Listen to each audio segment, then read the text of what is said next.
ساحة للعلم كنا نلتقي والحب والإخلاص زاد قلوبنا نمضي إلى نور اليقين ونرتقي قمم الفلاح Assalamu alaikum wa rahmatullah, bienvenidos una semana más a Consultas Islámicas, vuestro programa de Córdoba Internacional dedicado a aclarar ciertos conceptos del Islam y de la jurisprudencia islámica, lo que conocemos como el fiqh. Y para ello pues contamos con sus dudas, sus preguntas que ustedes nos hacen llegar a través de las diferentes vías que tienen ante ustedes. Antes de pasar a detallar dichas vías, tengo el placer, como siempre, de presentar a mis dos compañeros, a Mohamed Said Aliles. Assalamu alaikum wa rahmatullah. El placer es nuestro. Barakallah, y a Tawfiq Sittari al-Harrak. ¿Qué tal estás, hermano? Assalamu alaikum. Gracias. Dice que el placer es suyo, pero realmente es nuestro el poder aprender todas las semanas, 2 veces a la semana, los lunes y los jueves, con estos grandes hermanos que nos enseñan muchísimo acerca de nuestra religión, nuestra amada religión, el Islam. Las vías que mencionaba al principio son las siguientes. Tienen, por supuesto, un número de teléfono que es el 911 73 02 51. Si están fuera de España, como ha pasado que muchos hermanos nos llaman desde diferentes puntos, especialmente de Europa, pues tienen que poner el prefijo que es el 0034. Y también tienen el email que es consultas@cordobainternacional.com, consultas@cordobainternacional.com, y también la página de Facebook de Consultas Islámicas. Si lo buscan en Facebook, es el primero que os sale, Consultas Islámicas, que es facebook.com/consultas islámicas. Pues bien, hoy es jueves 3 de diciembre y es el Día Mundial, el Día Internacional de la Discapacidad o de las personas discapacitadas. A mí me gustaría, ante todo, antes de empezar con algunas preguntas e inshallah empezar a recibir las preguntas de nuestros hermanos y hermanas, empezar con un tema, digamos, introductorio acerca de la discapacidad. ¿Cómo ve el Islam dicha discapacidad de una perspectiva islámica? ¿Cómo se ve a las personas que están afectadas con estas discapacidades? ¿Se ve a estas personas como parias, como personas, digamos, aisladas de la sociedad? ¿O es que son personas con todos los derechos, todas las obligaciones que tienen el resto de los musulmanes y se ven como personas normales y corrientes como todos nosotros? ¿Qué perspectiva podemos dar desde un punto de vista islámico? Tawfiq, si quieres empezar. Alhamdulillah, salatu wassalamu ala mulana rasulillah wa ala alihi wa sahbihi man wala. En el nombre de Allah, el clemente, el misericordioso, alabado sea Allah subhanahu wa ta'ala, paz y bendiciones sobre su último mensajero, profeta Muhammad, sobre su noble familia y sus nobles compañeros y sobre todos nosotros que estamos siguiendo sus pasos hasta el día de juicio final. Amén. La verdad es que nosotros también aprendemos, y esto es... cada uno aprende del otro y somos solamente somos también pues estudiantes y el saber es infinito y siempre hay que decir وَقُلْ رَبِّ زِدْنِي عِلْمًا. El tema es sumamente importante y estas iniciativas iniciadas por las Naciones Unidas se alaban, se aplauden y el mensaje no se trata solamente de tener en cuenta un día para esta gente o para, digamos, el motivo, sino para que sea el resto del año tener en cuenta pues nuestros hermanos que se encuentran en las situaciones, en este caso, pues discapacitados. El concepto islámico a todo ser humano es esta dignidad que Allah subhanahu wa ta'ala ha dado a todos los hijos de Adán, la paz sea con él, sea pues discapacitado o no. Este concepto es importante porque a partir de esta dignidad podemos reivindicar derechos, estatutos y muchísimas cosas. Dice Allah subhanahu wa ta'ala en la sura 17, el Isra, el viaje nocturno, la aliyah 70, وَلَقَدْ كَرَّمْنَا بَنِي آدَمَ. Hemos honrado esta dignidad que estamos hablando a todo hijo de Adán, y subrayo, hijo de Adán, ahí entra creyente y no creyente. Humano. Exactamente. Y esto es importante porque la dignidad es un derecho dado por Allah subhanahu wa ta'ala a todo hijo de Adán. Muchísimo antes quizás la legislación internacional pues ha garantizado este derecho en la famosa Declaración Universal de los Derechos Humanos a partir de aquel año 1948. Y esto es importante. Segundo, todos los conceptos que Allah subhanahu wa ta'ala pues, nos ha ordenado, lo que se llama en Islam el ibadah, los actos de ibadah, siempre están ligados con una condición muy importante, lo que llaman nuestro fuqaha, nuestro ulama, al-istita'a, la capacidad. Si no tienes la capacidad, en ciertos casos estás exento. Allah te exime de esta obligación o de este acto de culto. A veces hay alternativas, a veces depende del Estado. Y esto es importante porque Allah subhanahu wa ta'ala ha tenido en cuenta a esta gente en su libro sagrado y también en la auténtica sunna de nuestro amado y querido mensajero Muhammad sallallahu alaihi wasallam, con toda esta dignidad que les ha otorgado. También el profeta Muhammad sallallahu alaihi wasallam, acorde con las aliyas coránicas, nos habla del buen trato, de la benevolencia, de la excelencia o de la misericordia incluso. El término del hadith es rahma. Nos ordena pues tener misericordia, de tratar de la mejor manera posible, con excelencia, con benevolencia a esta gente. Porque si no damos rahma o si no tratamos con misericordia a esta gente discapacitada, entre comillas, con toda su dignidad, no por sufrir una discapacidad pierde su dignidad o pierde quizás en el estatus social y económico o mucho menos.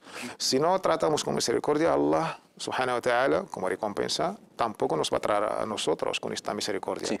Tratar con misericordia a todo lo que está sobre la tierra, Allah subhanahu wa ta'ala nos va a tratar también de la misma manera.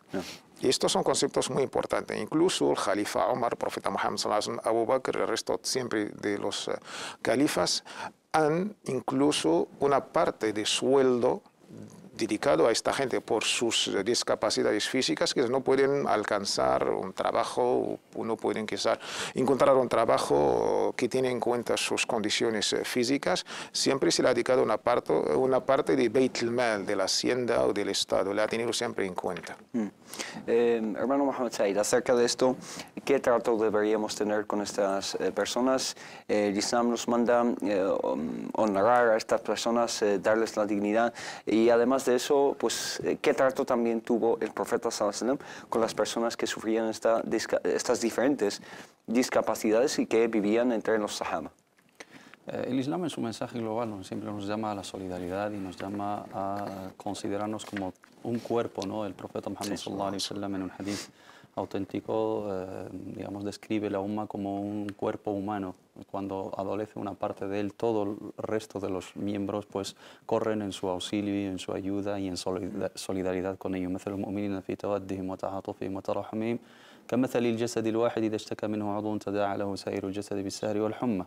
Y si una parte de la sociedad pues está sufriendo, digamos, alguna discapacidad, se siente vulnerable por ciertas limitaciones, que al fin y al cabo es una prueba de Allah subhanahu wa ta'ala. Hay que hablar de ese aspecto también emocional y espiritual. Todos tenemos que aceptar las pruebas que nos que forman parte de nuestra realidad y de la esencia de esta vida, que es una vida pasajera, y todos, inshallah ta'ala, tendremos una vida eterna. Aquellas personas que aceptan el designio divino, el decreto de Allah subhanahu wa ta'ala, y teniendo en cuenta que Allah solamente pone a prueba a aquellos que ama a Él.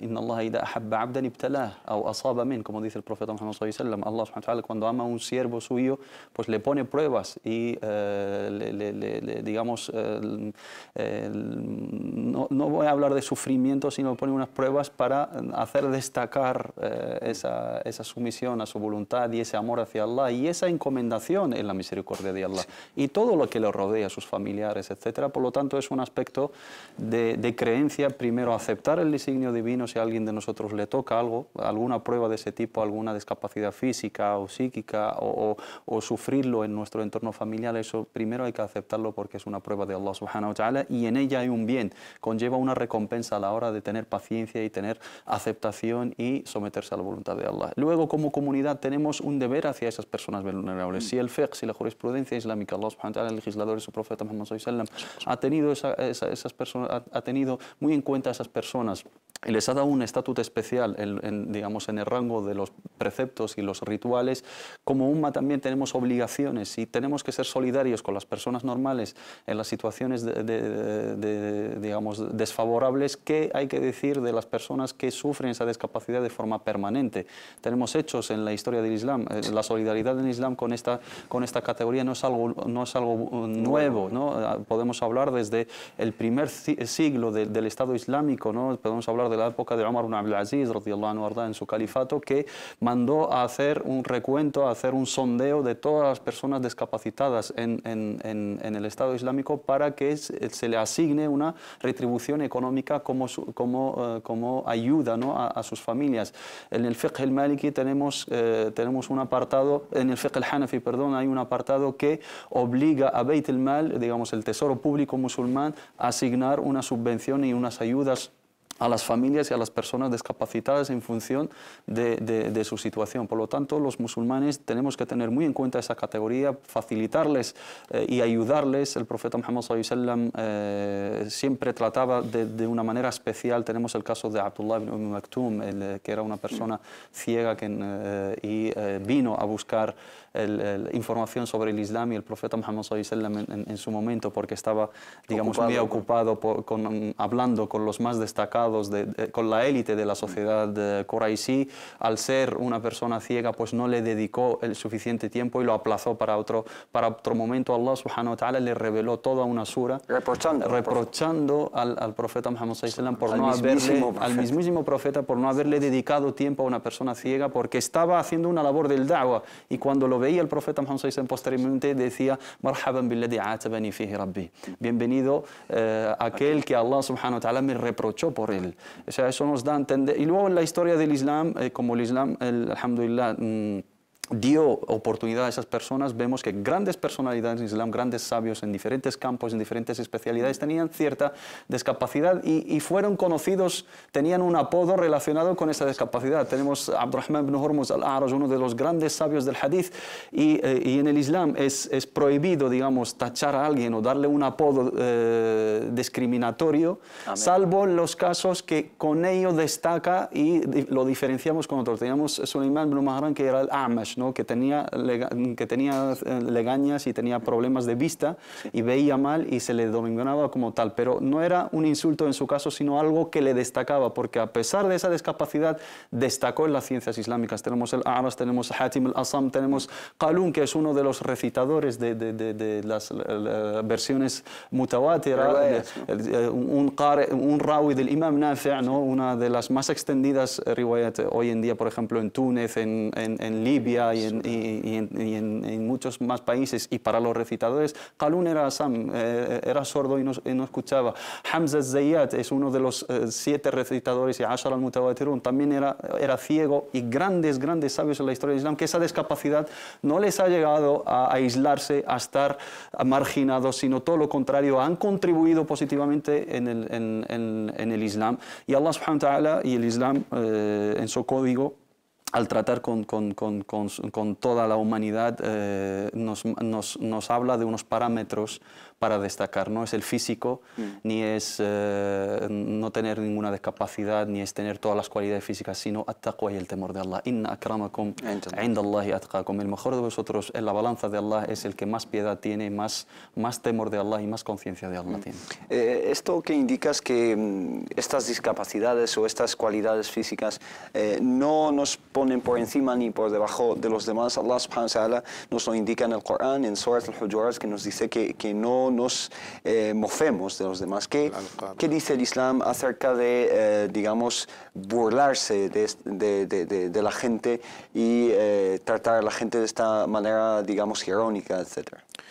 Está totalmente prohibido, pues, burlarse, mofarse de la gente, encima, pues, llamarles digamos, de una manera de burlar de su discapacidad física. La alía es explícita, y muy bien has hecho de recomendar esta sura al-Hujurat, junto con Surat Nur, son para mí como un código ético de una gran parte del Islam. Recomendamos sobre todo a la juventud que estudie, que medite esta sura y todos sus códigos. Allah subhanahu dice: وَلَا تَنَبَزُوا بِالْأَلْقَابِ بِئْسَ الْإِسْمُ الْفُسُوقُ بَعْدَ الْإِيمَانِ. No os mofáis, no os llamáis entre vosotros con estos apodos, digamos, negativos, destacando esta discapacidad, y esto llegaría, pues, a doler, a insultar al propio, salvo, como ha dicho el Imam Muhammad Sa'id, si el propio persona lo acepta, incluso ha sido destacado por ella. Esto entra en lo que Allah subhanahu wa ta'ala nos ha prohibido, y como musulmanes y siervos de Allah subhanahu wa ta'ala debemos acatar y cumplir con sus órdenes. Pero esto más es un deber de toda la sociedad. La sociedad musulmana desde el primer día ha tenido en cuenta estos miembros hermanos que todos han aportado desde varios campos, nunca han sido marginados. Hoy en día vemos, por ejemplo, que hasta hoy hay leyes de dependencia, hay muchísimas cosas que quizás hemos tardado bastante, pero en el Islam siempre hay que tener estas personas en cuenta, desde aceptar lo que Allah subhanahu ha decretado hasta que también pueden participar en la misma sociedad. No insultarlos, al contrario, tenerlos en cuenta desde el colegio, desde la sociedad, desde quizás también su buen sitio en la sociedad. Y su día a día, ¿no? Y también pues debemos tener cuentas nosotros quizás que Allah nos ha aprobado con esta discapacidad. ¿Qué hemos hecho ante nuestros hermanos? Es un deber. Nuestros hermanos pues nos van a preguntar mañana ante Allah subhanahu wa ta'ala, pues los hermanos, entre comillas, sanos, pues se han olvidado de nosotros, no nos han tenido en cuenta en sus políticas económicas, en sus políticas sociales, en la calle, en la carretera, en el coche. Todo esto hay que tenerlo en cuenta para quizás este sentido de hermandad que Allah subhanahu wa ta'ala, cuando hable de los creyentes, los hablo como hermanos. Innamal mu'minuna bi ikhwa. Innamal mu'minuna ikhwa. Ciertamente los creyentes son hermanos entre sí. Esta hermandad no se cumple en actos, en proyectos, en hechos, en la sociedad, pues queda bastante corta. Sí, y además el Islam ha hecho que los aspectos de la ibadah, los aspectos de la adoración sean diferentes, quizá en algunos casos de las personas con discapacidad. Ha dado todas las facilidades para que no haya haraj, no haya dificultad para dichas personas, y en eso, si hacemos una buena lectura, hay una indicación a que nosotros tampoco tenemos que hacer la vida imposible para estas personas. Nos dice Allah subhanahu wa ta'ala en Surat al-Fath acerca de este haraj que Allah subhanahu wa ta'ala, esta dificultad que Allah subhanahu wa ta'ala ha quitado a los discapacitados. ¿Qué nos dice Allah subhanahu wa ta'ala en Surat al-Fath? ليس على الأعمى حرج ولا على الأعرج حرج ولا على المريض حرج, ¿no? Allah subhanahu wa ta'ala, digamos, les ha aliviado esa dificultad a las personas con ciertas discapacidades, y ha mencionado a las personas ciegas, sí, y a los que tienen discapacidad física, y también a los que tienen ciertas enfermedades. Eso no es discriminar, sino es justicia, ¿no? Si en el Islam hay unos preceptos para las situaciones normales, para las situaciones especiales, pues hay alternativas. Al tener en cuenta esas peculiaridades, esas personas, no las estamos discriminando, sino les estamos proporcionando alternativas adecuadas a su discapacidad física, y al mismo tiempo teniendo en cuenta que están pasando por una prueba y por ello tienen, inshallah ta'ala, un premio y una recompensa, y se le facilita ciertos preceptos. Se tiene muy en cuenta la situación. Por lo tanto, nosotros como musulmanes, primero tiene que ser un mensaje para nosotros para agradecer a Allah subhanahu wa ta'ala. Tenemos el dua al-afia, ¿no? Cuando alguien ve a alguien que está pasando por alguna desgracia, o está pasando por algún sufrimiento, o alguna discapacidad, o alguna situación de dificultad, alhamdulillah, alladhi afana mimma ibtalakum bih wa faddalana ala kathirin mimman khalaqa tafdila. Damos las gracias a Allah subhanahu wa ta'ala por habernos dado esa preferencia por encima de otros hermanos que están pasando por una prueba. Podemos haber estado en la misma situación. Si ves a una persona enferma, pues agradece la salud. Si ves a una persona discapacitada, agradece la salud, pero al mismo tiempo sé solidario, sé comprensivo, ten más tacto a la hora de tratar con esas personas. Tacto y, por supuesto, ponerte en la piel de esa persona y sentir lo que estás sintiendo. Es un tema muy importante que incluso recomendamos que alguien haga una investigación, quizá, acerca de la posición del Islam, acerca de las personas con discapacidad. Inshallah, nosotros vamos a pasar a algunas preguntas que nos han llegado. Por ejemplo, una pregunta de la hermana Julieta, que nos dice: Salam alaikum, ¿qué opináis sobre Tarawih? Salat al-Tarawih, que es esa oración que se lleva las noches de Ramadán. Salat al-Tarawih en jama'a, en congregación, ya que el profeta, sallallahu alaihi wasallam, que la paz sea con él, las prohibió, y fue Omar ibn al-Khattab, que Allah esté complacido con él, quien lo volvió a poner en práctica. ¿Eso se llama bid'a o no? Me gustaría que me lo aclararais. Es decir, este concepto de bid'a está creando muchísima confusión entre mucha gente, y este es un ejemplo que se plantea muchísimo. Tanto a la gente que tacha a los demás de practicar bid'a, innovaciones en la religión, como a la gente que se desmarca de ello. La verdad, pues doy las gracias a la hermana por brindarnos, matizar ciertos conceptos, sobre todo el tema del vida y otros, que justo esta pregunta o este contexto lo aprovechan la secta de los shias para tachar a nuestro Jalifa Omar ibn al-Khattab de innovar y de legislar de sí mismo y cambiar la ley del Islam y de la sunna del profeta Muhammad sallallahu alaihi wasallam. Siempre dice el imam al-Ghazali, el autor de Ihya Ulumuddin, la Eradicación de la Ciencia de la Religión, un gran sabio de toda la umma, que Allah lo tenga en su misericordia. Cuando hay saber, hay conocimiento, disminuye la divergencia y la ignorancia. Y cuando no hay saber y no hay conocimiento, no se estudia, pues siempre nos vamos a tener casos así de este tipo. Sí. Hay que estudiar por lo menos no solamente la parte jurídica, los veredictos, el ahkam, pero también hay otro que es la historia del fiqh. Tiene una historia, es importante. Allah nos ha enseñado, este capítulo es el primer día de la historia. Siempre, la evolución del fiqh. La evolución del fiqh, del Islam, del sira, de la vida del profeta. Las aliyas, ciertas aliyas tienen una circunstancia de la revelación. Ciertos ahadith tienen también una historia detrás. Es muy importante saber todo esto. La historia de Tarawih es súper conocida en los libros del fiqh y los libros de sira incluso. Hay que cogerla en su contexto. Desconocer este contexto, pues a la hora de sacar el veredicto vamos a tener ciertos problemas. Muhammad, la paz de Allah sea con él, es el mensajero de Allah por excelencia. Siempre cumple los mandatos de Allah subhanahu wa ta'ala. No habla por sí mismo, no habla de su propia pasión, sino siempre acata y cumple lo que Allah le ha revelado. وَمَا يَنْتِقُ عَنِ الْهَوَى إِنْ هُوَ إِلَّا وَحْيٌ يُوحَى.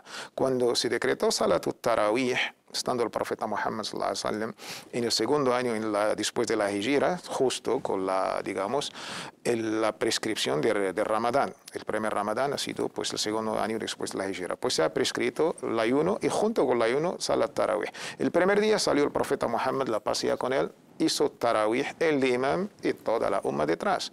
El segundo día igual. El tercer día igual, hasta que los sahaba lo han tomado por hecho.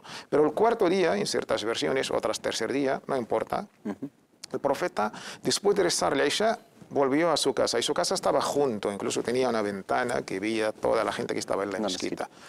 Y miraba a la gente, estaban esperando. No les dijo nada, rezó la Isha y entró. Y la gente, imagináis, estaba esperando desde la Isha hasta el Fajr. No se han movido. Esto es noble, que no hacemos nada si no nos ordena el profeta Muhammad. La sunna del profeta es noble y sagrada, incluso este respeto. Se quedaron a ver si el profeta sale, a ver si el profeta sale. No salió. El profeta Muhammad miraba todo esto. Pues hasta el Fajr, cuando salió para rezar, le preguntaron, mensajero de Allah, ¿ha pasado algo? Te hemos esperado toda la noche y tal y tal. Y el profeta nos ha dado, y yo creo que es el mejor regalo. Él tenía siempre a nosotros, pensaba, nos tenía en cuenta incluso la gente que venía después. Dijo, si yo hubiera salido y lo hemos hecho Tarawih así, con congregación, Allah lo hubiera puesto como fard, como una obligación.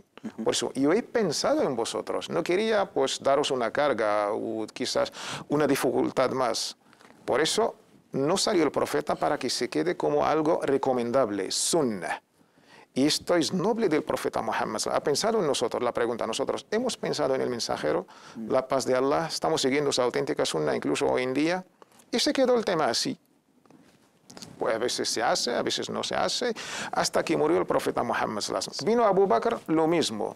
Viene gente a la mezquita de Ramadán, se hace un grupito por aquí, un grupito por allá, y no hay un imam oficial. Vino Omar. Sabemos que Abu Bakr solamente gobernó 2 años y 7 meses. Vino Omar en su época, la gente ya era bastante, la mezquita se llenaba y cada uno un grupito atrás de un imam, pues la verdad, un imam por aquí, un imam por allá, no estaba muy bien ordenado y la lectura alzan la voz y dijo, ¿por qué no volvemos a la raíz de todo esto? ¿Por qué no volvemos y lo hacemos como lo ha hecho el profeta Muhammad? ¿Qué ha hecho Omar? ¿Ha innovado? No, Omar ha seguido solamente lo que ha hecho el profeta desde el primer día. El profeta lo ha hecho en congregación. Y lo ha dejado solo por miedo a que fuese demasiado difícil. Para que no se establezca como fard, como obligación. Omar captó el mensaje. que no era no hacer jama'a, no hacer congregación, solamente para no cargar a su umma. Entonces Omar entendió el maqsid, el objetivo del profeta Muhammad sallallahu alaihi wasallam. La esencia. Exactamente. Entonces volvió a la raíz que seguir la sunna. Omar, que Allah esté complacido, ha seguido la auténtica sunna teórica y práctica. Esto es lo más fuerte en la sunna. Cuando los ulema hablan de sunna, tenemos varios tipos, pero esta es teórica y práctica.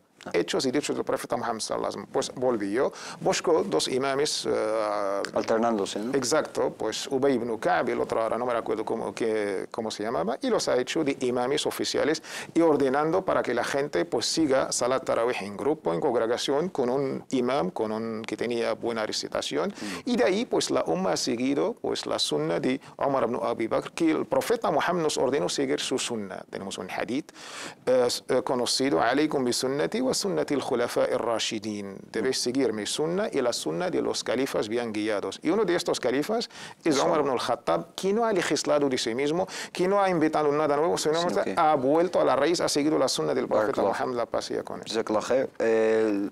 Les recordamos a nuestros telespectadores el número de teléfono si quieren ponerse en contacto con nosotros. Estamos en directo, que es el 911 73 02 51. Una pregunta también que nos llega de la hermana Sheima, que nos dice: Salam alaikum, me llamo Sheima y llevo un tiempo rezando Duha, que es el rezo de la mañana, y quería preguntar que si un día no la he podido rezar porque no he estado en casa, ¿tengo que rezarla aunque haya pasado o no hace falta que la rece ya? Muchas gracias y felicidades por el programa. Es decir, nos pregunta si tiene que hacer qada quizá por... Sí, la recuperación de los rezos voluntarios no se recuperan como norma, no hay obligación de recuperarlos porque, como bien lo indica su nombre, son rezos voluntarios, opcionales. La misma persona decide, pues cuando tiene tiempo, de rezar voluntariamente para obtener más hasanat, inshallah ta'ala, y aparte ese rezo acumulado sea como una compensación de las faltas o de los rezos obligatorios que no hemos hecho bien o que no hemos cumplido, ¿no? Pero también hay un aspecto importante que es la perseverancia o la continuidad, y eso es una de las tradiciones del profeta Muhammad sallallahu alaihi wasallam, una de las características que insistía sobre ellas el profeta Muhammad sallallahu alaihi wasallam. Nos lo narra Ummuna Aisha radiyallahu anha arda en un hadith: كان النبي صلى الله عليه وآله وسلم إذا عمل عملا أثبته. Cuando hacía algo, lo continuaba. Y siempre nos decía el profeta Muhammad sallallahu alaihi wasallam: ahabbul a'mali ila Allah adwamuha wa in qal. Las mejores obras y las obras más amadas por Allah subhanahu wa ta'ala son las que son pequeñas pero duraderas y continuadas. Y el profeta Muhammad sallallahu alaihi wasallam, cuando empezaba algo, nunca lo abandonaba. De hecho, tenemos narraciones que nos hablan de la recuperación de rezos voluntarios. Tenía un wird, tenía el sunan rawatib, tenía ciertos rezos. Tenemos el caso de Amil Wufud, cuando venían las delegaciones a la Medina y los recibía el profeta Muhammad sallallahu alaihi wasallam, tardó bastante tiempo y tuvo que retrasar su oración voluntaria que hacía, y cuando terminó la rezó, aunque en un tiempo reprobable, en waqt karaha, después del asr, para recuperar las rawatib del dohr que hacía el profeta Muhammad sallallahu alaihi wasallam, porque cuando hacía algo lo terminaba. Si la hermana la tiene como costumbre y siempre lo reza, y por un hecho todos los días y por un hecho puntual lo ha dejado de hacer porque le surgió cualquier imprevisto, etcétera, es recomendable y sería buena opción, inshallah ta'ala, recuperarlo, pero en ningún momento es obligación recuperar o compensar ese rezo faltado. Y el estatus, digamos, jurídico de Salat al-Duha. Salat al-Duha es la oración de la mañana, es una de las oraciones muy recomendadas, se denomina Salat al-Awwabin, el rezo de los virtuosos. Es muy recomendable. El profeta Muhammad sallallahu alaihi wasallam lo hacía mucho. Tenemos narraciones que lo hacía tanto hasta que pensaban que nunca lo dejaba, y a veces lo abandonaba hasta el punto de decir nunca lo rezaba. Pero sí es muy recomendable porque tiene una gran recompensa y nos vale por todas las sadaqas que debemos hacer por las dádivas de Allah subhanahu wa ta'ala que nos ha dado en nuestro cuerpo. Kullu sulama minan nasi alayhi sadaqa. Cualquier articulación de nuestro cuerpo debemos de dar por ella un acto de caridad o una limosna, que son 360 obras de caridad al día para compensar, digamos, ese don de Allah subhanahu wa ta'ala de las articulaciones del cuerpo. El rezo del Duha compensa toda esa recompensa. Si rezamos dos, hay diferentes narraciones, que el profeta 4, 8 o 2, pero la mayoría de las veces lo hacían. 2 es el tiempo desde la salida del sol, cuando ya se sube, ¿no?, el sol desde las 9 de la mañana hasta llegado el tiempo del Dor, hasta, digamos, el tiempo del cenit. Barakallahu fik por esta aclaración. Nosotros, inshallah, nos vamos a una muy pequeña pausa y volvemos enseguida. في ساحة للعلم كنا نلتقي والحب والإخلاص زاد.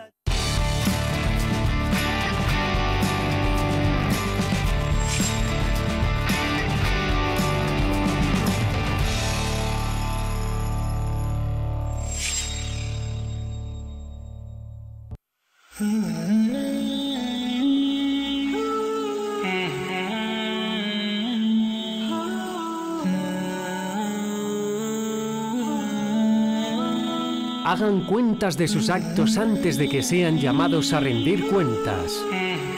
Sopesen sus obras antes de que les sean pesadas.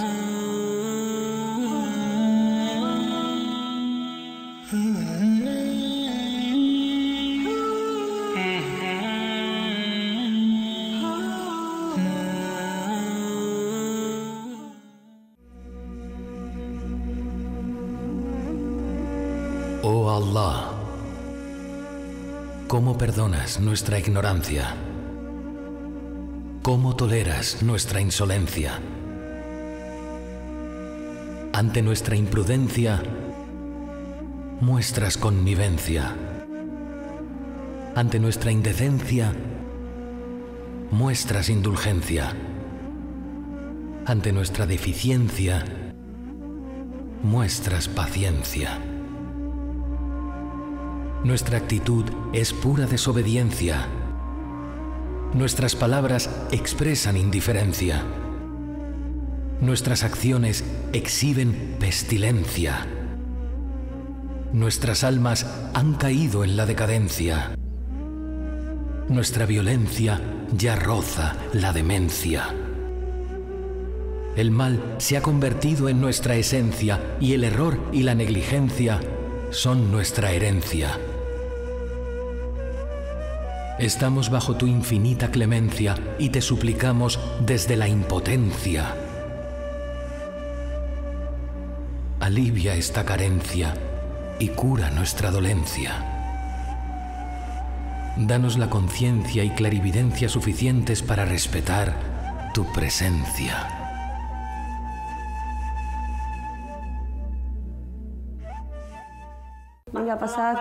El caso de Petri, desgraciadamente, es el de muchas mujeres en España.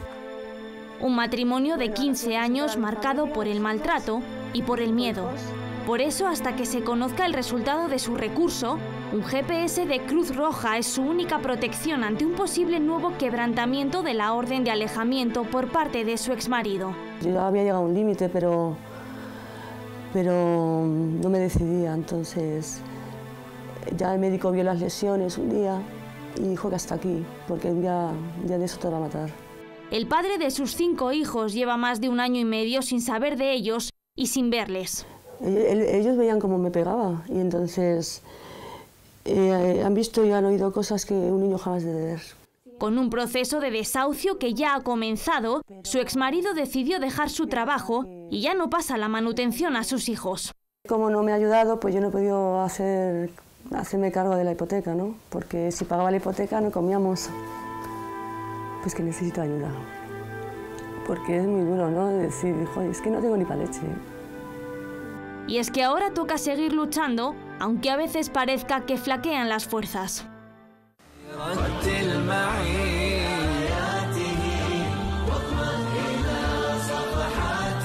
Recita el Corán, todos los lunes y miércoles a las 15:30. Porque no representan al Islam, ni nos representan como musulmanes. Porque el Islam es justicia y tolerancia. Porque la violencia es el arma de los cobardes y de quienes no tienen argumentos. Matar a un ser humano inocente es como matar, asesinar a la humanidad entera. Porque el Islam es paz. Porque el Islam no es destrucción. Porque el Islam prohíbe todo tipo de terrorismo. Porque el Islam protege la vida. Porque lo que hacen contradice los valores del Corán. Porque los musulmanes no somos terroristas. El Islam es construcción. Porque lo que hacen contradice la sunna del profeta. Islam came to spread peace all over the world. No en mi nombre. No en mi nombre. No en mi nombre. No en mi nombre. Not in my name. No en mi nombre. No en mi nombre. No en mi nombre. No en mi nombre. No en mi nombre. No en mi nombre. No en mi nombre. No en mi nombre.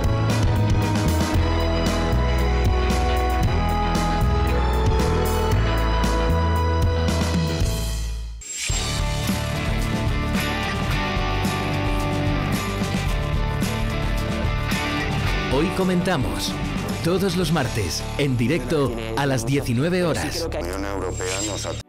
في ساحة للعلم كنا نلتقي والحب والإخلاص. Salam alaikum wa rahmatullah, bienvenidos de nuevo a Consultas Islámicas. Estamos a 4 de diciembre, me equivoqué al principio, he dicho 3 de diciembre. No, estamos jueves 4 de diciembre, 12 de Safar, y es muy importante tener en cuenta el calendario islámico, el calendario Hijri también, por supuesto. Y pido disculpas por haberme confundido de fecha. Tenemos al teléfono a la hermana Asma desde Madrid. Salam alaikum wa rahmatullah. Alaikum salam. Adelante, hermano. Yo quería preguntar si el niqab es sunna o fard, y si cuáles serían las consecuencias si te lo pones o te lo quitas. Sí.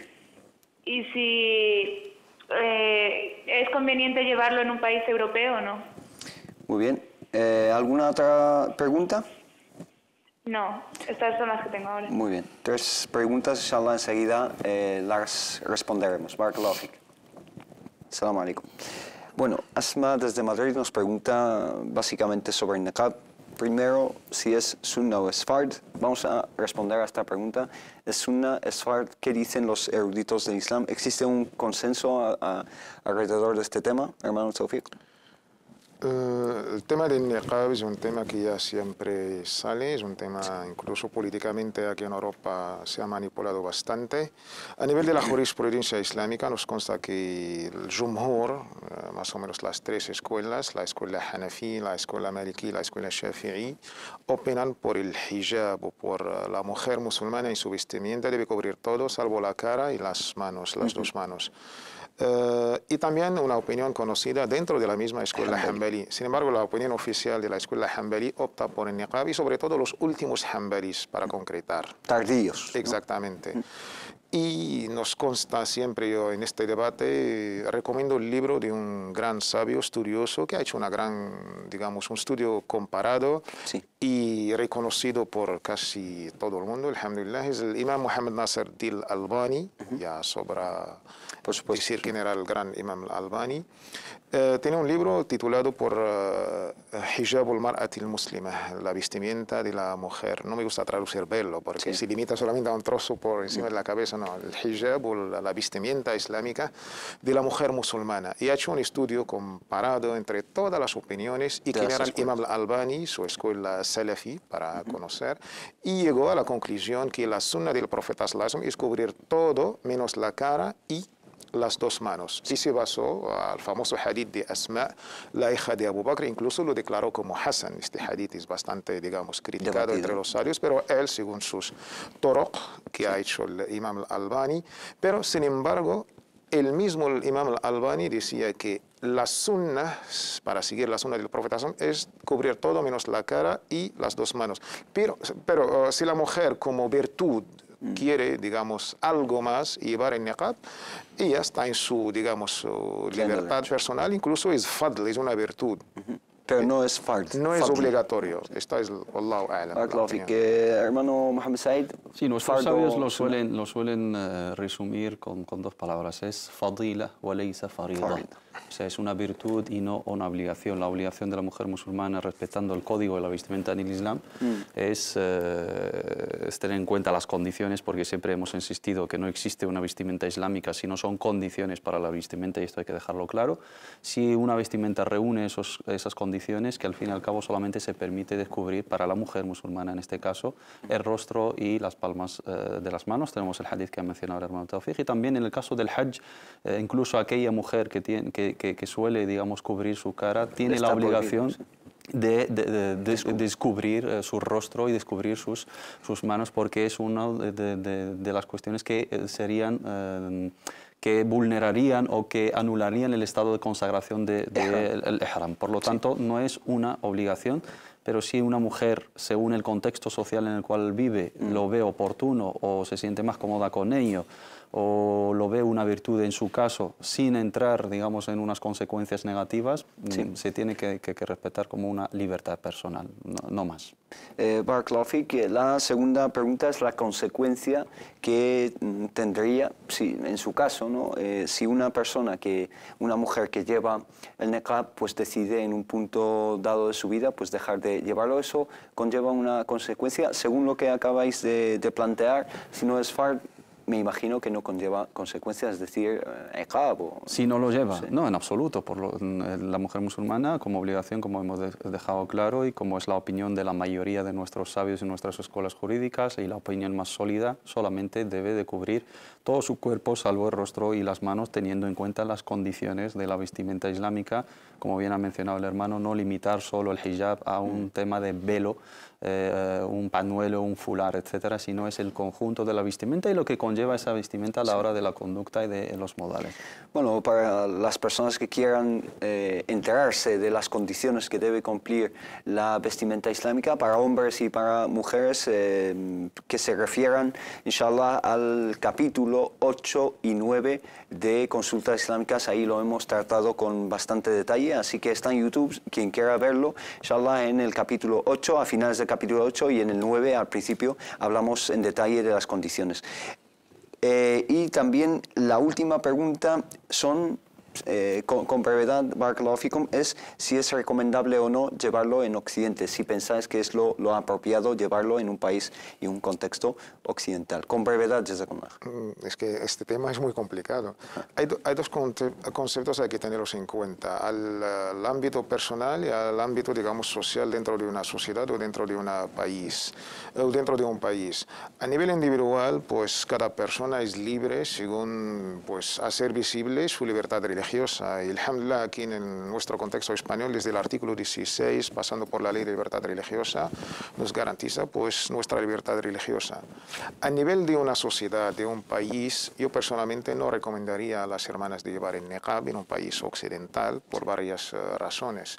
Si yo fuera un director de colegio, por ejemplo, y vienen las madres para entregarle a sus hijos, debo pedir pues, identificación. Si yo soy un agente de seguridad en un aeropuerto y para el control y los dos tiempos tan complicados que estamos viviendo, en este contexto, nada más. Hermano Mohamed Said. Yo no veo necesario una legislación respecto a este tema, y dejándolo en el ámbito de las libertades personales y las mujeres musulmanas por opción personal, teniendo en cuenta que no es una obligación y asumiendo también las consecuencias a la hora de identificarse debidamente en los organismos públicos y ante las autoridades, etcétera, lo dejaría en ese aspecto. Pero personalmente, teniendo en cuenta las dificultades que eso genera de cara a relacionarse con el público, de cara a tener contacto con las demás personas, de cara a tener que identificarse en cualquier gestión, al fin y al cabo la mujer cuando sale de casa pues hace su vida cotidiana, si estudia pues tiene que ir a estudiar, si va a ir al médico, se va a ir a hacer una gestión administrativa, se va a entrar a un supermercado, se va a subir a un autobús, a un transporte público, por lo tanto va a tener que identificarse y va a tener que estar expuesta a miradas críticas, etcétera, y esto de alguna manera puede generar un aspecto negativo a la hora de hablar de la vestimenta, que es libas al-shuhra. No estamos tachando el niqab como libas al-shuhra, generalmente en los países islámicos es algo muy asumido y muy aceptado, pero en un contexto occidental generaría muchísima complicación para las hermanas, pero insisto, desde mi punto de vista no lo compartiría, pero me gustaría que se planteara o que se contemplara como una libertad personal a aquellas mujeres que lo decidan llevar por voluntad propia. Barakallahu fik. Tenemos al teléfono a Noah desde Granada. Salam alaikum. Salam alaikum. Noah desde Granada. Bueno, parece que no está con nosotros. Una cosa final acerca del niqab que se me ocurre también, que es que el Corán establece como finalidad ذلك أدنى أن يعرفن فلا يؤذين. Es decir, eso consigue o es más digno de conseguir que las mujeres sean reconocidas, pero no sean molestadas, no sean, digamos... entonces, el niqab muchas veces sí que molesta a la propia hermana en un contexto occidental, porque muchas personas pues le miran mal, le hablan mal, etc. Y también no se identifica, no se reconoce a la mujer, ¿no es así? Hombre, hay mecanismos. Si nos ponemos en esa situación, pues yo creo que las hermanas que lo llevan son conscientes de que en un momento dado se tienen que identificar y lo van a hacer, ¿no? Sí. Y hay países europeos y países occidentales en el cual se tolera y se lleva perfectamente, como es Gran Bretaña, como Estados Unidos, etcétera, ¿no? Pero son sociedades anglosajonas que, digamos, tienen unos criterios diferentes a la mayoría de los países europeos. Pero no deja de ser una carga para la misma mujer y no deja de ser, digamos, no deja de acercarnos a ese aspecto de libas shora, de llamar la atención, que es justamente lo contrario en la vestimenta tanto del hombre musulmán como de la mujer musulmana. Pasar desapercibido, llevar tu vida normal, sin llamar la atención, sin ser ostentoso, sin tener esa vanidad, sin tener esa soberbia, sin ser el punto de mira de todo el mundo y sin querer destacar por encima. Y sin que sea una incitación, ¿no? Una provocación o una insinuación o algo por el estilo.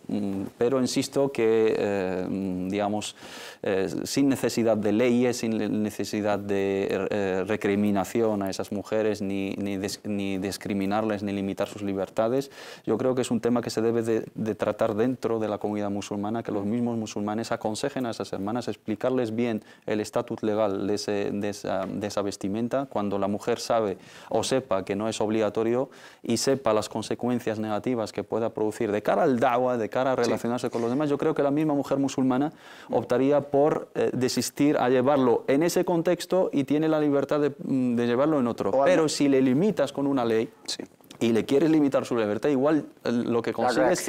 La reacción es el efecto contrario. Muchas hermanas se van como rebeldía. Como rebeldía, como me estás privando de un derecho y hay algunas que piensan que es obligación, al fin y al cabo es una libertad personal. Y por supuesto, aunque no desista de esa decisión, al menos la decisión que vaya a tomar pues será una decisión solamente bien un punto informada, que hay que diferenciar, porque los medios hablan de burka. El burka no es el niqab. El velo integral que deja al descubierto los ojos o parte de la cara no es lo mismo que el burka. No es una vestimenta islámica, sino es tradicional. Eso es tradicional, propia de ciertos países asiáticos. Sí. Tenemos de nuevo a Noah desde Granada, a ver si esta vez hay suerte con nuestro hermano. Salam alaikum wa rahmatullah.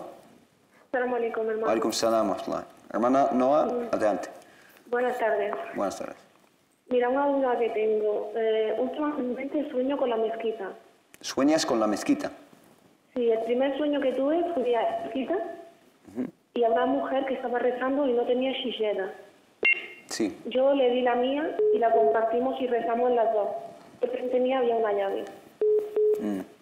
El segundo sueño es que yo me he mudado aquí a Granada. Sí. Y entonces soñé de que no encontraba la mezquita, que no la encontraba y no paré hasta encontrarla. Cuando la encontré, me obligaron a entrar.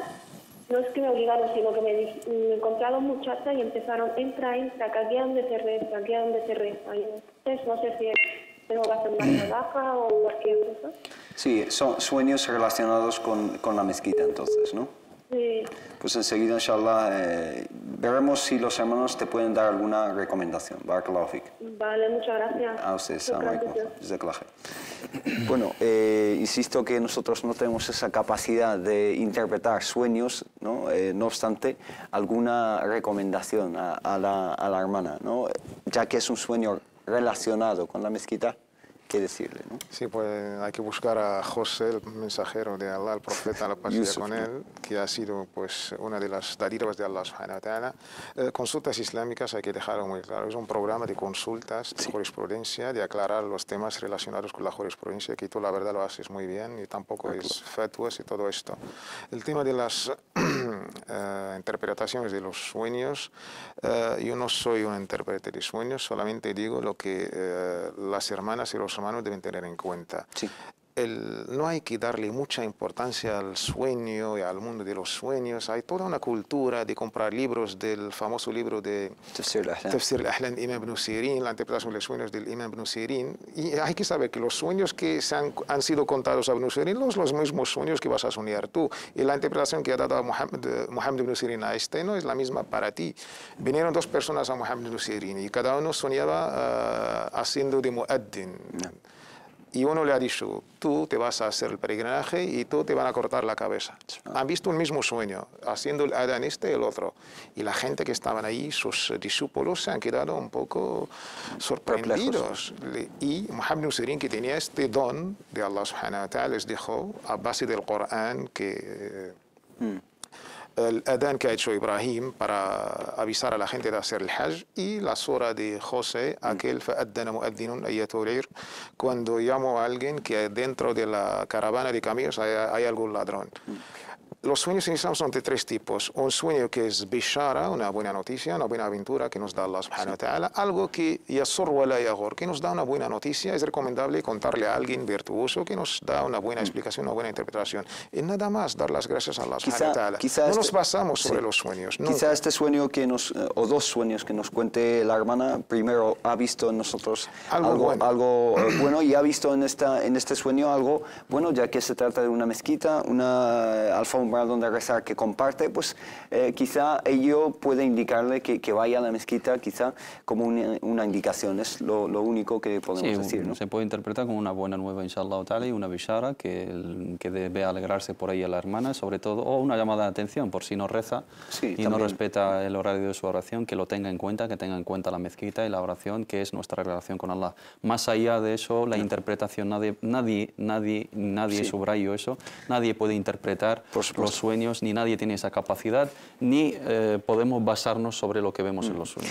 Más allá de eso, serían simples conjeturas que nosotros no podríamos dar. Tenemos una llamada, tenemos al hermano Mohammed desde Ceuta. Assalamu alaikum wa rahmatullah. Wa alaikum salam wa rahmatullah. Adelante, hermano. Esta es sobre la felicitación de las fiestas de nuestros vecinos cristianos o judíos, ya que, ¿qué opinan los sabios al respecto? Porque ya que no compartimos sus creencias, si está bien felicitarles en sus fiestas, ya que ellos nos felicitan a nosotros. Entendido, hermano. Barakallahu fik. ¿Alguna otra pregunta? Nada más, jazakumullahu khair. ¿Alguna felicitación en concreto que Felices fiestas? Felices fiesta, o feliz tu fiesta, o feliz Navidad, o feliz... En sus fiestas religiosas, me refiero más en sus fiestas religiosas. Entendido. Barakallahu fik. Jazakallahu khair. Shukran. Salam alaikum. Wa alaikum salam wa rahmatullah.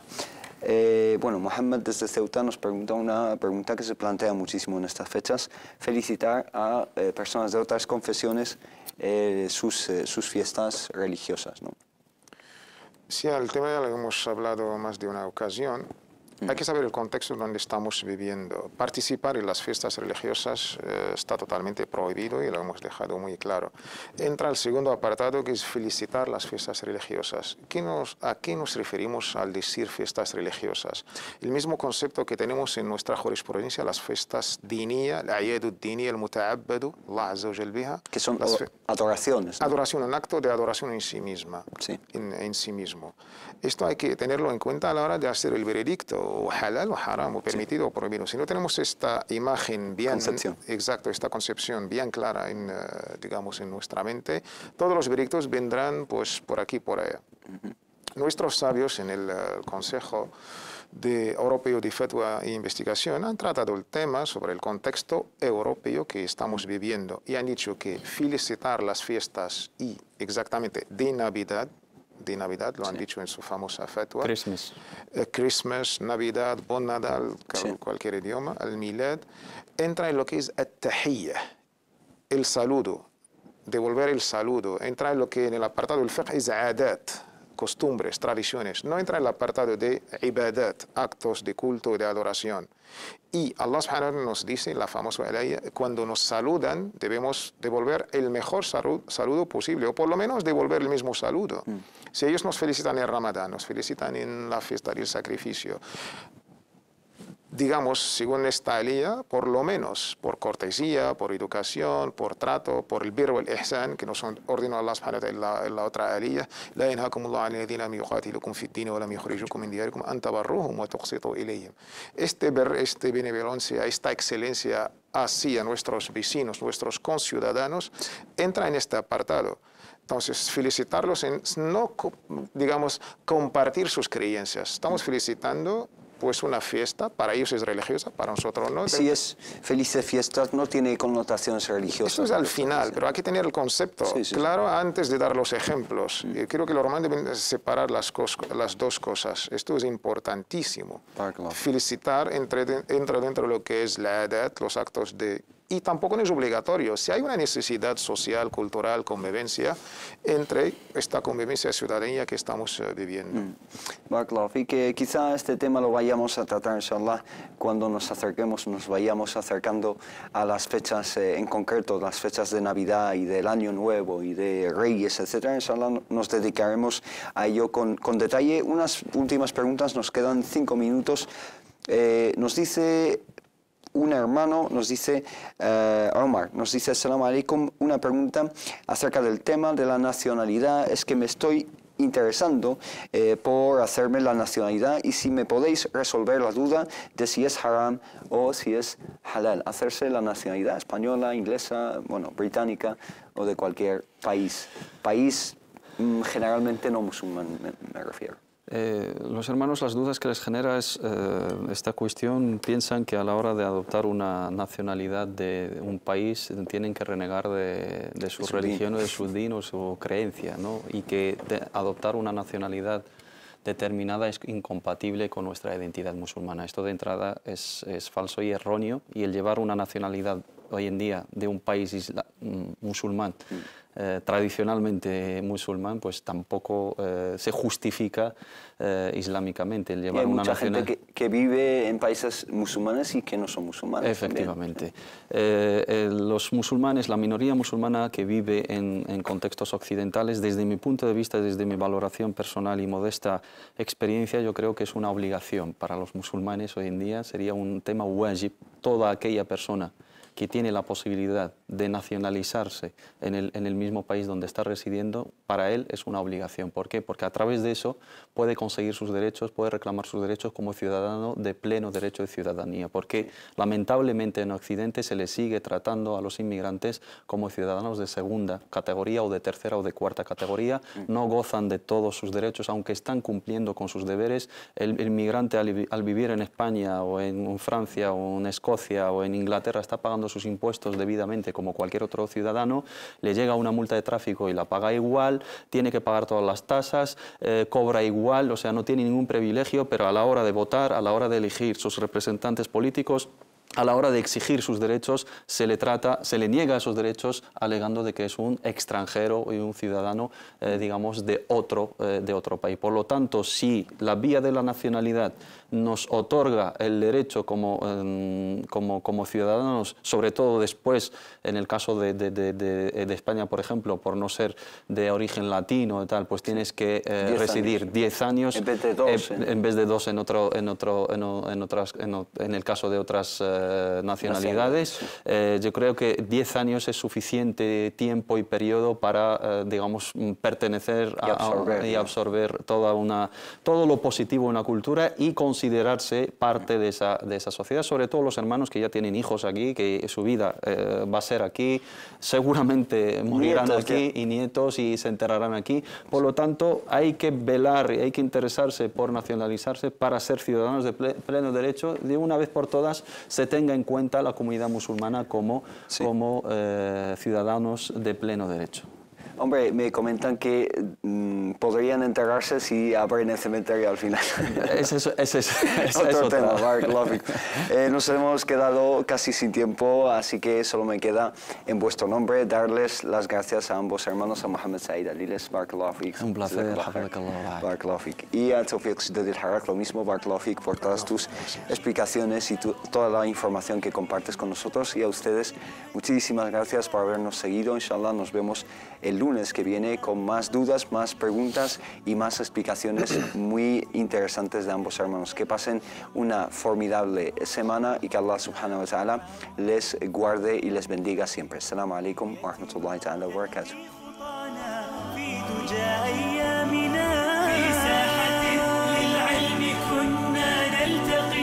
والحب والإخلاص زاد قلوبنا نمضي إلى نور اليقين ونرتقي قمم الفلاح في ساحة للعلم كنا نلتقي والحب والإخلاص.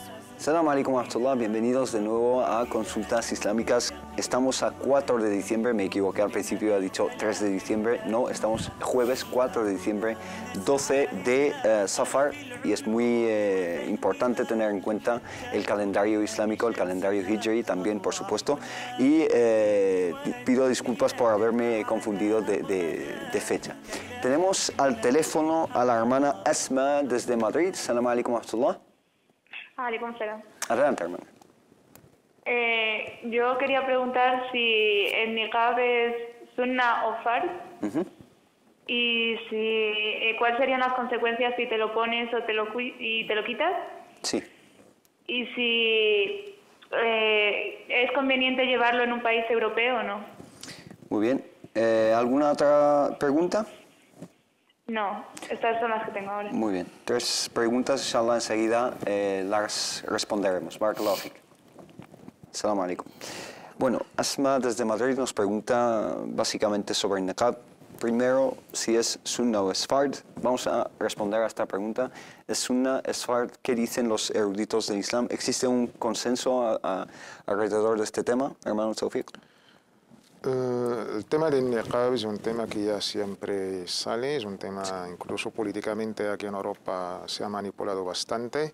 A nivel de la jurisprudencia islámica nos consta que el Jumhur, más o menos las 3 escuelas, la escuela Hanafi, la escuela Maliki, la escuela Shafi'i, opinan por el hijab o por la mujer musulmana y su vestimenta debe cubrir todo salvo la cara y las manos, las 2 manos.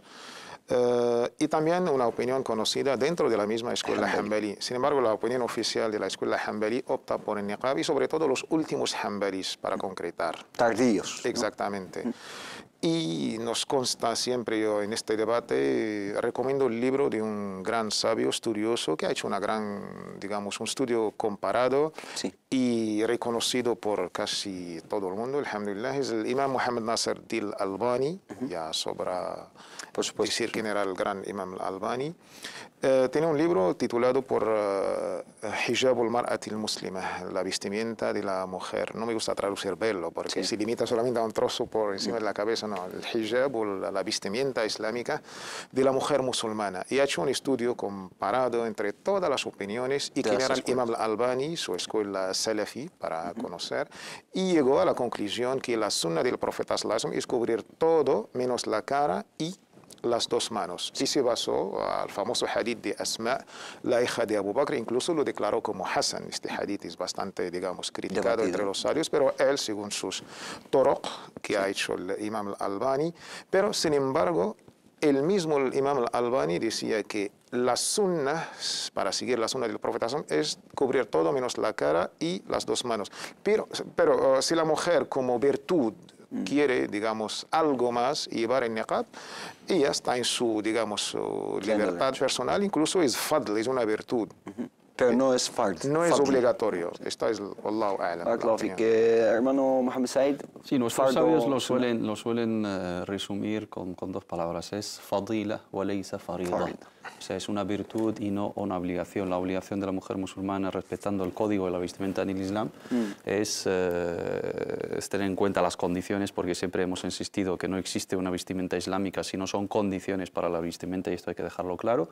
Si una vestimenta reúne esas condiciones, que al fin y al cabo solamente se permite descubrir para la mujer musulmana, en este caso, el rostro y las palmas de las manos. Tenemos el hadith que ha mencionado el hermano Tawfiq, y también en el caso del Hajj, incluso aquella mujer que suele, digamos, cubrir su cara, tiene la obligación descubrir su rostro y descubrir sus manos, porque es una de las cuestiones que serían que vulnerarían o que anularían el estado de consagración del ihram. Por lo tanto, no es una obligación, pero si una mujer, según el contexto social en el cual vive, lo ve oportuno o se siente más cómoda con ello, o lo ve una virtud en su caso, sin entrar, digamos, en unas consecuencias negativas, se tiene que respetar como una libertad personal, no más. Barakallahu, la segunda pregunta es la consecuencia que tendría, en su caso, ¿no?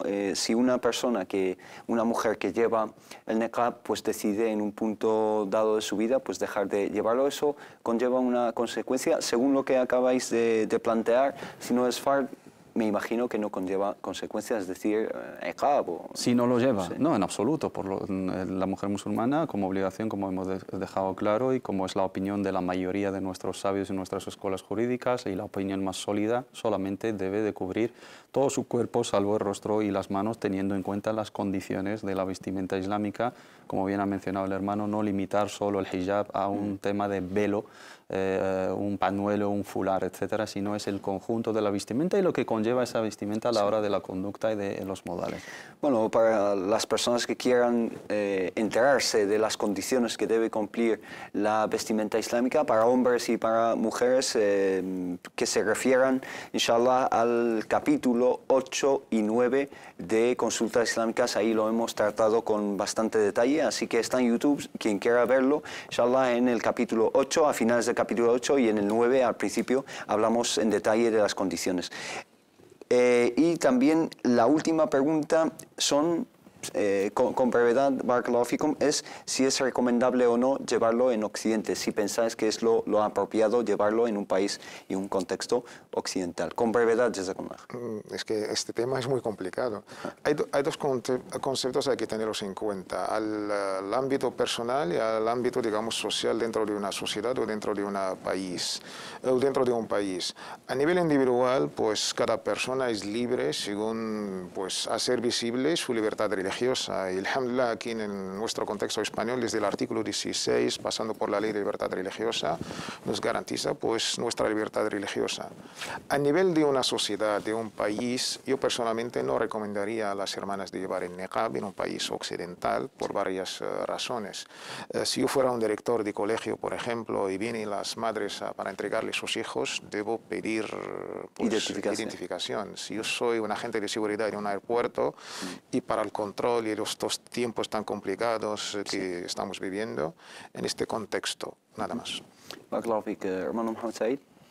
Yo no veo necesario una legislación respecto a este tema, y dejándolo en el ámbito de las libertades personales y las mujeres musulmanas por opción personal, teniendo en cuenta que no es una obligación y asumiendo también las consecuencias a la hora de identificarse debidamente en los organismos públicos y ante las autoridades, etcétera, lo dejaría en ese aspecto. Pero personalmente, teniendo en cuenta las dificultades que eso genera de cara a relacionarse con el público, de cara de tener contacto con las demás personas, de cara a tener que identificarse en cualquier gestión, al fin y al cabo la mujer cuando sale de casa pues hace su vida cotidiana, si estudia pues tiene que ir a estudiar, se va a ir al médico, se va a ir a hacer una gestión administrativa, se va a entrar a un supermercado, se va a subir a un autobús, a un transporte público, por lo tanto va a tener que identificarse y va a tener que estar expuesta a miradas críticas, etcétera, y esto de alguna manera puede generar un aspecto negativo a la hora de hablar de la vestimenta, que es libas al-shuhra. No estamos tachando el niqab como libas al-shuhra, generalmente en los países islámicos es algo muy asumido y muy aceptado, pero en un contexto occidental generaría muchísima complicación para las hermanas, pero insisto, desde mi punto de vista no lo compartiría, pero me gustaría que se planteara o que se contemplara como una libertad personal a aquellas mujeres que lo decidan llevar por voluntad propia. Barakallahu fik. Tenemos al teléfono a Noah desde Granada. Salam alaikum. Salam alaikum. Noah desde Granada. Bueno, parece que no está con nosotros. Una cosa final acerca del niqab que se me ocurre también, que es que el Corán establece como finalidad ذلك أدنى أن es decir, eso consigue o es más digno de conseguir que las mujeres sean reconocidas, pero no sean molestadas, no sean, digamos... entonces, el niqab muchas veces sí que molesta a la propia hermana en un contexto occidental, porque muchas personas pues le miran mal, le hablan mal, etc. Y también no se identifica, no se reconoce a la mujer, ¿no es así? Hombre, hay mecanismos. Si nos ponemos en esa situación, pues yo creo que las hermanas que lo llevan son conscientes de que en un momento dado se tienen que identificar y lo van a hacer, ¿no? Sí. Y hay países europeos y países occidentales en el cual se tolera y se lleva perfectamente, como es Gran Bretaña, como Estados Unidos, etcétera, ¿no? Pero son sociedades anglosajonas que, digamos, tienen unos criterios diferentes a la mayoría de los países europeos. Pero no deja de ser una carga para la misma mujer y no deja de ser, digamos, no deja de acercarnos a ese aspecto de libas shora, de llamar la atención, que es justamente lo contrario en la vestimenta tanto del hombre musulmán como de la mujer musulmana. Pasar desapercibido, llevar tu vida normal, sin llamar la atención, sin ser ostentoso, sin tener esa vanidad, sin tener esa soberbia, sin ser el punto de mira de todo el mundo y sin querer destacar por encima. Y sin que sea una incitación, ¿no? Una provocación o una insinuación o algo por el estilo.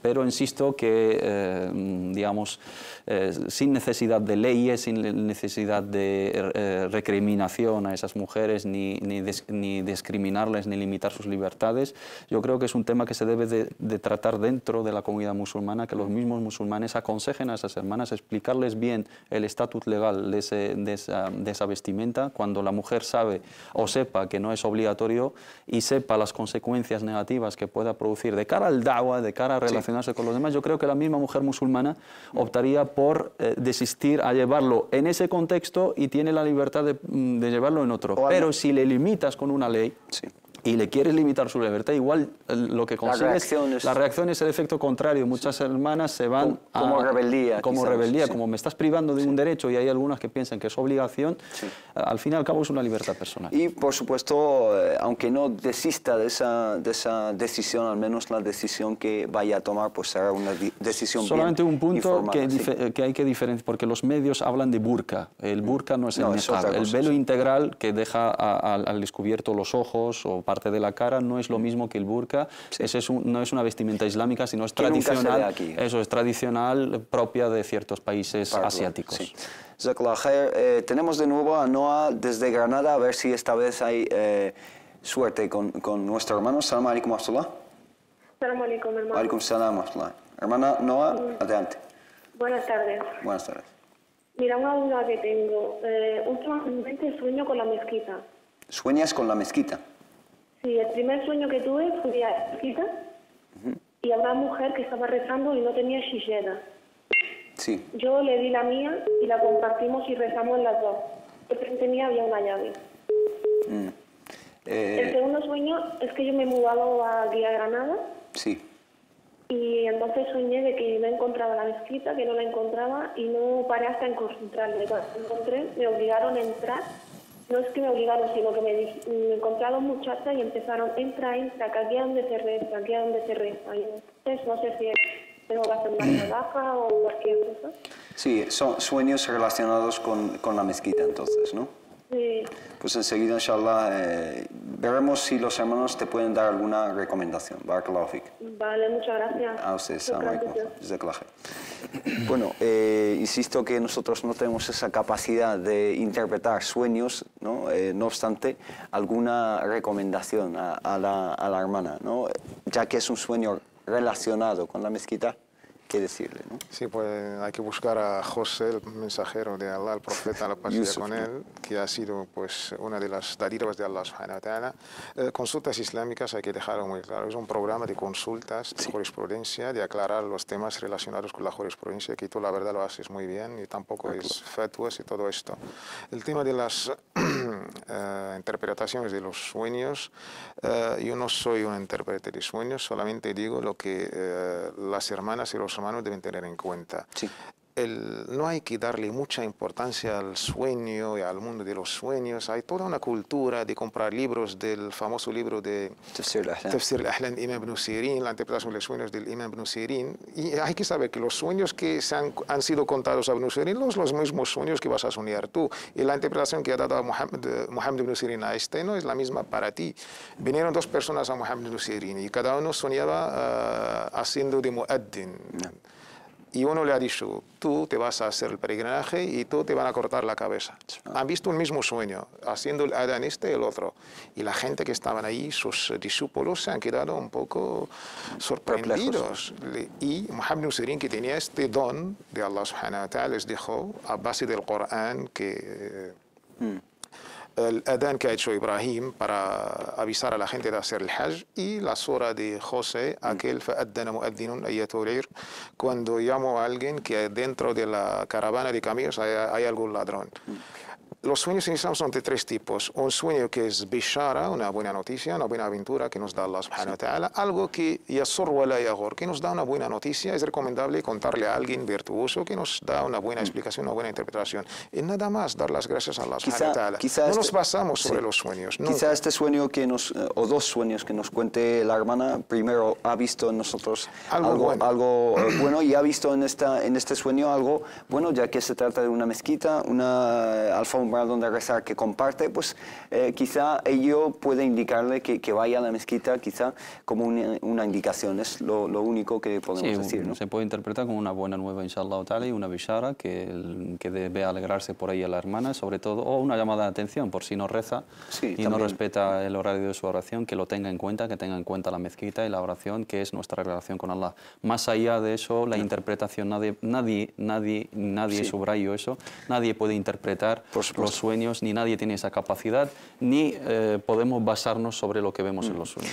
Más allá de eso, serían simples conjeturas que nosotros no podríamos dar. Tenemos una llamada, tenemos al hermano Mohammed desde Ceuta. Assalamu alaikum wa rahmatullah. Wa alaikum salam wa rahmatullah. Adelante, hermano. Esta es sobre la felicitación de las fiestas de nuestros vecinos cristianos o judíos, ya que, ¿qué opinan los sabios al respecto? Porque ya que no compartimos sus creencias, si está bien felicitarles en sus fiestas, ya que ellos nos felicitan a nosotros. Entendido, hermano. Barakallahu. ¿Alguna otra pregunta? Nada más, jazakumullahu khair. ¿Alguna felicitación en concreto que Felices fiestas. Felices fiestas. Feliz fiesta, o feliz tu fiesta, o feliz Navidad, o feliz... En sus fiestas religiosas, me refiero más en sus fiestas religiosas. Entendido. Barakallahu fik. Jazakallahu khair. Shukran. Assalamu alaikum. Alaikum salam wa rahmatullah. Bueno, Mohammed desde Ceuta nos pregunta una pregunta que se plantea muchísimo en estas fechas: felicitar a personas de otras confesiones sus fiestas religiosas, ¿no? Sí, el tema ya lo hemos hablado más de una ocasión. Hay que saber el contexto donde estamos viviendo. Participar en las fiestas religiosas está totalmente prohibido y lo hemos dejado muy claro. Entra el segundo apartado, que es felicitar las fiestas religiosas. ¿A qué nos referimos al decir fiestas religiosas? El mismo concepto que tenemos en nuestra jurisprudencia, las fiestas diniyya, el ayadu diniyya, el muta'abbadu, Allah azza wa jal biha. Que son adoraciones, ¿no? Adoración, un acto de adoración en sí misma. Sí. En sí mismo. Esto hay que tenerlo en cuenta a la hora de hacer el veredicto, o halal o haram, o permitido o prohibido. Si no tenemos esta imagen bien... Exacto, esta concepción bien clara digamos, en nuestra mente, todos los veredictos vendrán pues por aquí, por allá. Nuestros sabios en el Consejo Europeo de Fatwa e Investigación han tratado el tema sobre el contexto europeo que estamos viviendo y han dicho que felicitar las fiestas y exactamente de Navidad, lo han dicho en su famosa fatwa. Christmas, Navidad, Bon Nadal, cualquier idioma, el Milad, entra en lo que es at-tahiyya, el saludo, devolver el saludo, entra en lo que en el apartado del fiqh es adat, costumbres, tradiciones, no entra en el apartado de ibadat, actos de culto y de adoración. Y Allah subhanahu wa ta'ala nos dice, la famosa alaya, cuando nos saludan debemos devolver el mejor saludo posible, o por lo menos devolver el mismo saludo. Si ellos nos felicitan en Ramadán, nos felicitan en la fiesta del sacrificio, digamos, según esta aliyah, por lo menos por cortesía, por educación, por trato, por el birr wal ihsan, que nos ordenó Allah subhanahu wa ta'ala en la otra aliyah, la yanhakumullahu 'anil ladhina lam yuqatilukum fid din wa lam yukhrijukum min diyarikum an tabarruhum wa tuqsitu ilayhim. Este benevolencia, esta excelencia hacia nuestros vecinos, nuestros conciudadanos, entra en este apartado. Entonces, felicitarlos en no, digamos, compartir sus creencias. Estamos felicitando pues una fiesta, para ellos es religiosa, para nosotros no. Si es felices fiestas, no tiene connotaciones religiosas. Eso es al final, pero hay que tener el concepto claro antes de dar los ejemplos. Creo que los romanos deben separar las dos cosas. Esto es importantísimo. Felicitar entra dentro de lo que es la edad, los actos de... Y tampoco no es obligatorio. Si hay una necesidad social, cultural, convivencia, entre esta convivencia ciudadanía que estamos viviendo. Barakallahu fik, que quizá este tema lo vayamos a tratar, inshallah, cuando nos acerquemos, nos vayamos acercando a las fechas, en concreto, las fechas de Navidad y del Año Nuevo y de Reyes, etc. Inshallah, nos dedicaremos a ello con detalle. Unas últimas preguntas, nos quedan 5 minutos. Nos dice... Un hermano nos dice, Omar, nos dice, Assalamu alaikum, una pregunta acerca del tema de la nacionalidad. Es que me estoy interesando por hacerme la nacionalidad y si me podéis resolver la duda de si es haram o si es halal. Hacerse la nacionalidad española, inglesa, bueno, británica o de cualquier país. País generalmente no musulmán, me refiero. Los hermanos, las dudas que les genera es esta cuestión, piensan que a la hora de adoptar una nacionalidad de un país tienen que renegar de su religión o de su din o su creencia, ¿no? Y que adoptar una nacionalidad determinada es incompatible con nuestra identidad musulmana. Esto de entrada es falso y erróneo, y el llevar una nacionalidad hoy en día de un país musulmán, tradicionalmente musulmán, pues tampoco se justifica islámicamente el llevar una nacionalidad. Hay mucha gente que vive en países musulmanes y que no son musulmanes. Efectivamente. Los musulmanes, la minoría musulmana que vive en contextos occidentales, desde mi punto de vista, desde mi valoración personal y modesta experiencia, yo creo que es una obligación para los musulmanes hoy en día, sería un tema wajib. Toda aquella persona que tiene la posibilidad de nacionalizarse en el mismo país donde está residiendo, para él es una obligación. ¿Por qué? Porque a través de eso puede conseguir sus derechos, puede reclamar sus derechos como ciudadano de pleno derecho de ciudadanía. Porque lamentablemente en Occidente se les sigue tratando a los inmigrantes como ciudadanos de segunda categoría o de tercera o de cuarta categoría. No gozan de todos sus derechos, aunque están cumpliendo con sus deberes. El inmigrante al vivir en España o en Francia o en Escocia o en Inglaterra está pagando sus impuestos debidamente como cualquier otro ciudadano, le llega una multa de tráfico y la paga igual, tiene que pagar todas las tasas, cobra igual, o sea, no tiene ningún privilegio, pero a la hora de votar, a la hora de elegir sus representantes políticos, a la hora de exigir sus derechos, se le niega esos derechos alegando de que es un extranjero y un ciudadano,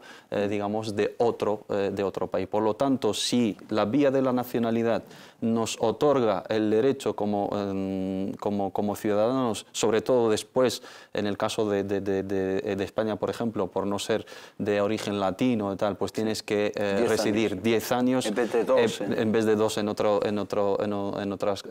el caso de otras nacionalidades. Yo creo que 10 años es suficiente tiempo y periodo para, digamos, pertenecer y absorber todo lo positivo de una cultura y considerarse parte de esa sociedad, sobre todo los hermanos que ya tienen hijos aquí, que su vida va a ser aquí, seguramente morirán aquí y nietos y se enterrarán aquí. Por lo tanto, hay que velar y hay que interesarse por nacionalizarse para ser ciudadanos de pleno derecho. De una vez por todas se tenga en cuenta la comunidad musulmana como ciudadanos de pleno derecho. Hombre, me comentan que podrían enterrarse si abren el cementerio al final. Ese es otro tema. Nos hemos quedado casi sin tiempo, así que solo me queda, en vuestro nombre, darles las gracias a ambos hermanos, a Mohamed Said Aliles, Barakallahu Fik. Un placer, Barakallahu Fik. Y a Tawfiq Sidadil Harak, lo mismo, Barakallahu Fik, por todas tus explicaciones y toda la información que compartes con nosotros. Y a ustedes, muchísimas gracias por habernos seguido. Inshallah, nos vemos el lunes que viene con más dudas, más preguntas preguntas y más explicaciones muy interesantes de ambos hermanos. Que pasen una formidable semana y que Allah subhanahu wa ta'ala les guarde y les bendiga siempre. Assalamu alaikum wa rahmatullahi ta'ala wa barakatuh.